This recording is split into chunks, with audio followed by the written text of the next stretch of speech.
The village of Greystone was a quiet, forgotten place, nestled deep in a valley shrouded by mist and towering mountains. Few traveled to Greystone, and fewer still left its dark confines, for there was a secret, a curse that no one dared speak of openly. It was said that at the heart of Greystone, in the abandoned manor of the Blackthorn family, a shadow dwelled. Not just any shadow, a living, breathing creature that haunted those who crossed its path. The curse had plagued the town for centuries, and any who encountered the shadow were never the same again. Some claimed it whispered to you, calling your name in the dead of night. Others swore it stole your very soul. Lena was new to Greystone. She had come to the village to escape the chaos of city life, seeking solitude and a simpler existence. The townsfolk had been kind enough, but strangely distant. They warned her to stay away from the manor, yet no one told her why. They spoke of it in hushed tones, casting wary glances at the towering, decayed building on the hill that loomed over the town like a forgotten sentinel. Lena didn't believe in curses or ghosts. She thought the manor was simply an abandoned relic of a bygone era, left to rot in the fog. Her curiosity got the better of her, as it often did, and one evening she decided to take a walk up the hill to see the manor for herself. As she approached, the air grew colder, unnaturally so.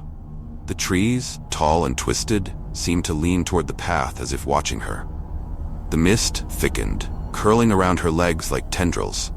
But it wasn't until she reached the rusted iron gates that the true weight of the place pressed upon her. The manor was enormous, its windows shattered and gaping like black eyes. The roof had collapsed in places and the walls were crumbling. Ivy and weeds crawled over every surface, choking the life out of the building. The setting sun cast long shadows over the house, but it wasn't the shadows on the walls that unnerved her.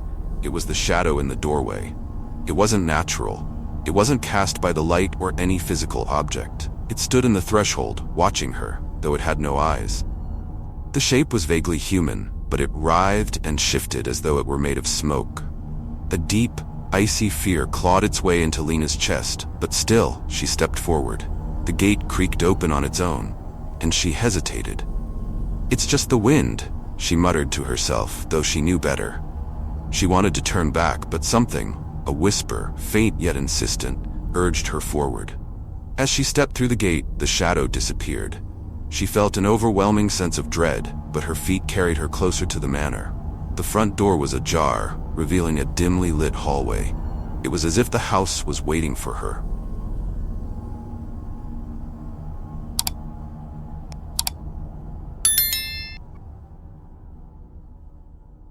Inside, the air was thick with dust and the smell of rot. The floors groaned beneath her weight, and the walls were lined with peeling wallpaper. Faded portraits of people long dead staring at her with hollow eyes. She ventured deeper into the house, drawn to the faint sound of something, like the soft rustling of fabric, or perhaps a whisper. The deeper she went, the more the house seemed to come alive. Shadows moved along the walls, just out of the corner of her eye. She would turn, and there would be nothing there. But the feeling of being watched never left her. At the end of a long hallway, she found a room that appeared untouched by time. It was a study, with a grand oak desk and shelves lined with dusty books. In the center of the room stood a tall, ornate mirror. Its surface was dark, not reflecting the room as it should. Instead, it showed only blackness. Lena approached it, unable to resist the pull it had on her. As she drew closer, her reflection began to emerge, distorted and wrong. Her face was twisted in fear, her eyes wide and hollow. She took a step back, but her reflection did not. It stayed close to the glass, watching her with a twisted grin. Then the reflection whispered, "Run."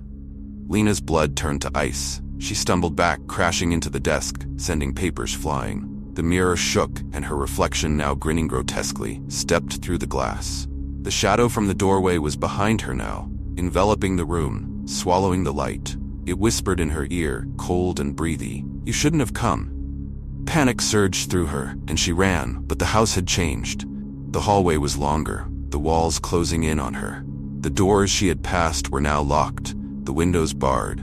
She could hear footsteps behind her, but when she glanced back, all she saw was the shadow, a living, breathing thing, closing the distance.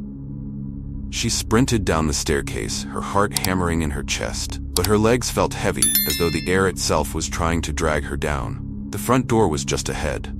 If she could make it, she would be free. But as her fingers grazed the doorknob, the shadow wrapped around her wrist like a vice. It was cold, so cold it burned. She screamed, trying to wrench herself free, but it pulled her back into the house, deeper into the dark. The last thing she saw was her own reflection in the mirror, watching her with that twisted, knowing grin as the shadow swallowed her whole. Days passed, and the townsfolk of Greystone noticed her absence. They said nothing, only exchanged knowing glances and kept their distance from the manor. The curse had claimed another, and life in the village went on. But at night, if you listened closely, you could hear her screams echoing from the manor, along with the faint whisper of the shadow. It called your name.